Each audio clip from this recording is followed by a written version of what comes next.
got me Ben off when I was in their church. This is the boat we're going to be going on to explore the area around Strahan. And here comes Maury. He's very excited. We'll be travelling upstairs.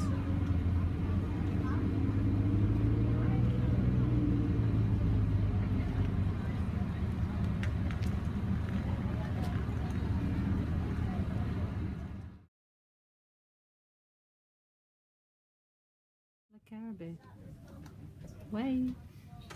Maury, Evie. Evie.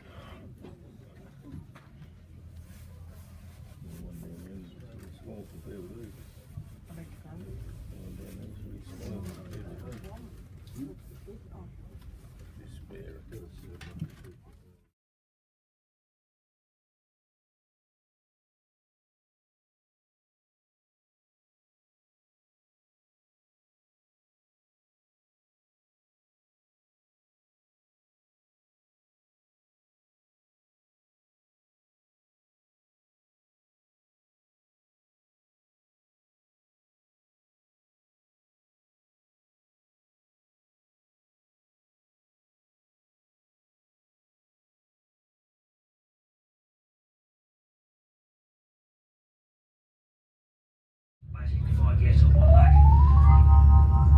The way things were shaping up, it looked as though the port would in fact have to be closed before it got into full operation. So it was back in 1897, a group of very concerned business people from the west coast of Tasmania, towns like Gormanston, Zeehan, Strahan got together. They formed back in those days what was known as the Macquarie Harbour Bar Delegation.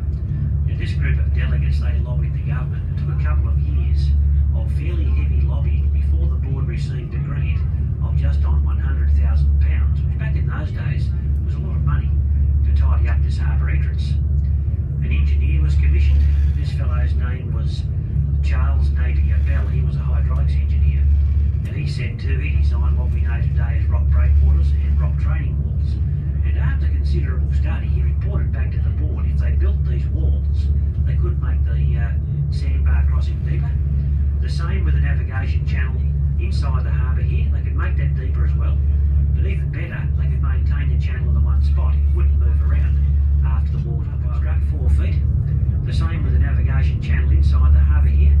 They dropped the depth of that, and the channel has remained in the same position to this day. It hasn't moved since that rock wall on the left-hand side of us was constructed. Now what it does, how it works, that wall, was joined up to the headland in front there, just behind that little boat on the left. 3 kilometres long it is, it runs back behind us. So on the left there, you can see where it joins the headlands around our left-hand side. They loaded the rock onto barges. They floated the barges out. They put pylons and sheathing down to form a line of it. They simply tipped the rocks off between the pylons until they broke the surface.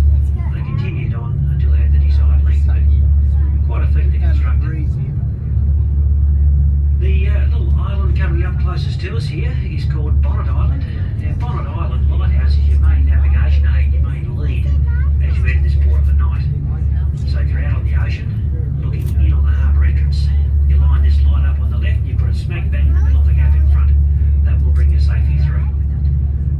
All looked after by lighthouse keepers at one stage. All these lights, today the lights are electric. They have battery banks, solar panels to charge the batteries, but nobody full time to look after the lights.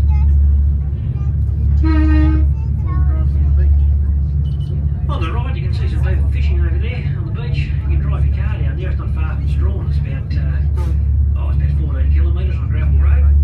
Take your time, it's okay. Ocean Beach, you're right at one end of it here at the moment. Ocean Beach is 35 kilometres long.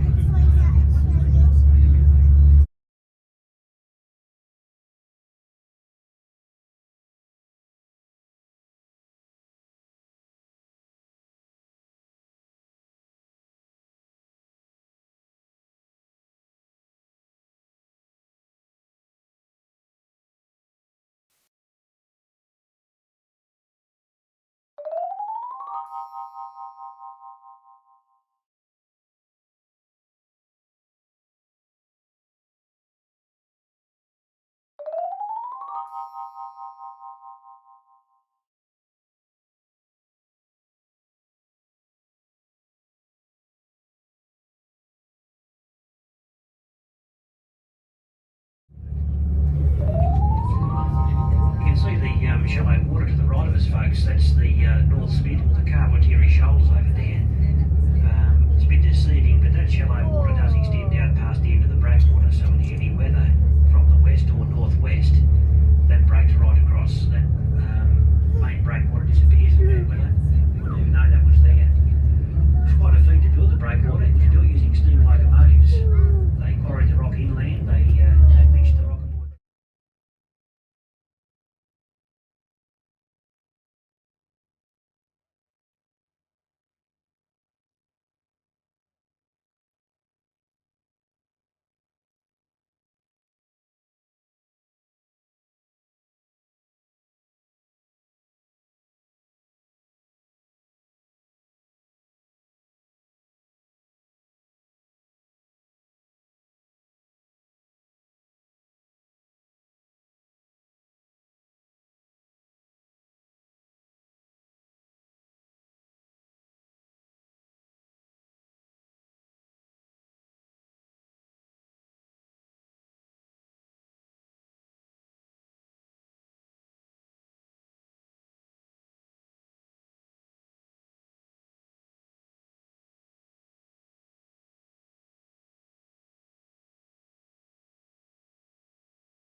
On that little boat, there's a hopper filled up with fish pellets. They pump water out of the harbour and they spray it into the pen.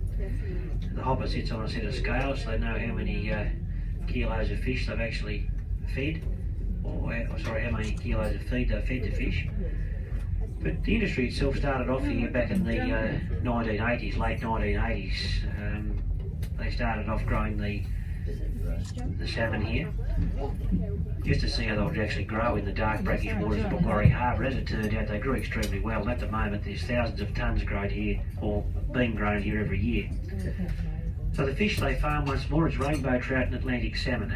Now I know a lot of people find it very difficult to believe you can farm. You may have remembered reading a novel, a fairly famous novel. It was by Marcus Clarke, and it was called For the Two of His Natural Life. They had a fellow called Rufus Dawes, who was chained up on that small island out there. But nevertheless, the simple reason these islands were even chosen way down here in Macquarie Harbour in the first place to establish a convict settlement was under the recommendations that were made by the chaps that discovered the harbour here. Now, Macquarie Harbour was discovered by Europeans, that is, back in 1815. James Kelly and 4 companions set out from Hobart in a 25-foot whaleboat, rowed and sailed their way around the coast. Now, the reasons that they did this, they were simply looking for things along the coast that could be commercially exploited, like mineral deposits, timber stands, things of that nature. Basically, anything they can make a few dollars on. So on their way around, they discovered various points and inlets. Macquarie Harbour, which takes its name from Governor Lachlan Macquarie; Sierra Island, after Captain Kelly's partner's wife, Sarah Birch; and the Gordon River, after James Gordon, the chap that loaned Kelly the whaleboat to circumnavigate the island in. And many other places around the west coast owe their name to that first European explorer, James Kelly.